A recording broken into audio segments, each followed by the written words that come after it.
அனைத்து தமிழ் உறவுகளுக்கும் இனிய வணக்கங்கள். மார்ச் 8 என்பது உலக மகளிர் தினம். மார்ச் 8க்கும் மகளிர் தினத்துக்கும் எந்த சம்பந்தம் என்று எண்ணக்கூடிய நிலையில தான் கீழ்த்தட்டு உழைக்கும் வர்க்க பெண்கள் இருக்கின்றனர். இந்த மார்ச் 8 மகளிர் தினம் எப்படி உருவாச்சு என்று நம்ம எல்லாத்துக்கும் தெரியாது. இது எப்படி தெரிஞ்சுக்கிறோம்னா, இது ஏதோ ஒரு நாட்டுல நடந்தது விஷயம் மட்டும் இல்ல. உலக நாட்டுல இருக்க ஒவ்வொரு நாட்டிலையும் பெண்களுக்கு எதிரான அநீதிகளுக்கும் அவர்களுக்கு வாக்குரிமையும் மறுக்கப்பட்டது.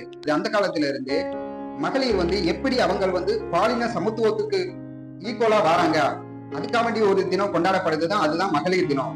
உதாரணத்துக்கு சொல்லணும், அமெரிக்காவில் நியூயார்க் நகரில் பெண் நெசவாளர்கள் அதிகமாக இருந்தாங்க. அவங்களுக்கு தினக்கூலி மிக குறைந்த அளவில் தினக்கூலி இருந்துச்சு. அந்த தினக்கூலியில அந்த தினக்கூலியே வாங்கணும்னாலே அவங்களுக்கு செக்ஷுவல் ஹராஸ்மெண்ட் ஒரு சூழ்நிலை இருந்துச்சு. அதுக்காக வேண்டிய டைம் அவங்க புரட்சி பண்ணுதாங்க. 1989 ஆண்டு ஜூன் 14ஆம் தேதி என்ன ஆகுதுன்னா, சுதந்திரம், சமத்துவம், பிரதிநிதித்துவம் என்ற கோரிக்கையின் முன்வைக்க பிரெஞ்சு புரட்சியின் போது பாரிஸில் உள்ள பெண்கள் முதல் முறையாக போர்க்கொடி தூக்குதாங்க. அதுல என்ன சொல்லுதாங்கன்னா, ஆண்களுக்கு நிகரான பெண்கள் இந்த சமூகத்தில் மதிக்கப்பட வேண்டும், அவர்களுக்கான வாக்குரிமை, கல்வி அனைத்தும் வழங்கப்பட வேண்டும் அப்படிங்கிற கோரிக்கையில முதல்ல அவங்க புரட்சியில் ஈடுபடுத்தாங்க. அதே மாதிரி பெண்கள் 8 மணி நேர வேலையை கொடுக்க வேண்டும் அப்படிங்கிறதுலயும் இந்த புரட்சிக்கு காரணம். மேலும் ஆண்களுக்கு நிகராக மதிக்கப்பட வேண்டும். அதாவது தொழில், அரசியல், பொருளாதாரம், விஞ்ஞானம் இந்த துறையிலாம் இன்றளவும் பெண்கள் முன்னேறி இருக்கிறார்கள்.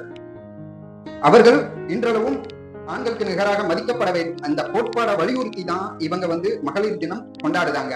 1919ஆம் ஆண்டு டென்மார்க் தலைநகர்ல சர்வதேச மகளிர் தினம் கடைபிடிக்கிறாங்க. 1910ஆம் வருடம் டென்மார்க் தலைநகர்ல சர்வதேச சோசியலிஸ்ட் பெண்கள் மாநாடுங்க ஒரு மாநாடை ஏற்படுத்துறாங்க. அந்த மாநாட்டுல என்ன நோக்கம்னா, சோசியல்ல பெண்கள் ஆண்களுக்கு நிகராக மதிக்கப்பட வேணும் அப்படிங்கிறதையும் மகளிர் தினம் கடைபிடிக்க வேண்டும் என்பதையும் ஒரு தீர்மானமா கொண்டு வராங்க. அந்த மாநாட்டுல இன்னொரு கருத்தையும் சொல்லுதாங்க. என்னன்னா, பெண்களுக்கு சமூகத்துல பெண்களுக்கான பிரச்சனைகள், வாக்குரிமை அளிக்க வேண்டும் இப்படின்னு அதே மாநாட்டுல இன்னொரு தீர்மானமும் கொண்டு வராங்க. பின்பு 1911ஆம் வருடம் இந்த வருஷத்துல உலகத்துல இருக்க பல்வேறு நாடுகள் பல்வேறு நாட்களில் மகளிர் தினத்தை அனுசரிச்சுட்டு வந்தாங்க. ரஷ்யா நாட்டுல உள்ள ஜார் மன்னரின் ஆட்சிக்கு எதிராகவும், அங்க நடக்கக்கூடிய பெண்களுக்கு எதிரான பாலின அடக்குமுறைக்கு எதிராக 1917ஆம் ஆண்டு நவம்பர் 7ஆம் தேதி உள்ள லெனின் தலைமையில் ஒரு புரட்சி நடந்தது. அதற்கு அடுத்த ஆண்டு மார்ச் 8ஆம் தேதி உலக பெண் தொழிலாளர்கள் புரட்சி. அவர்களுக்கு பெண் தொழிலாளர்களுக்கு சப்போர்ட்டாக நிறைய ஆண் தொழிலாளர்களும் கலந்து கொண்டாங்க.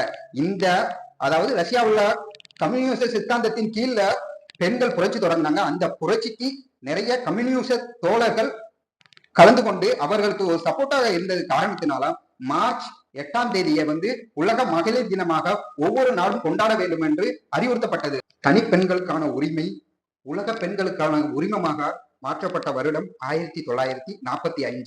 1975 முதல் 1977 சர்வதேச மகளிர் தினம் ஐநா சபையினால் அறிவிக்கப்பட்டது. அதற்கு முன்பு பல நாடுகள் பல தேதிகளில் இவங்க சர்வதேச உலக மகளிர் தினம் கடைபிடிச்சிட்டு வந்தாங்க. ஐநாவால் அறிவிக்கப்பட்ட வருடத்துக்கு பின்பு அனைத்து நாடுகளும் மார்ச் 8 சர்வதேச உலக மகளிர் தினமாக அனுசரிக்கப்பட்டு வருகின்றார்கள். அனைத்து சிங்க பெண்களுக்கும் இனிய மகளிர் தின நல்வாழ்த்துக்கள். நன்றி, வணக்கம்.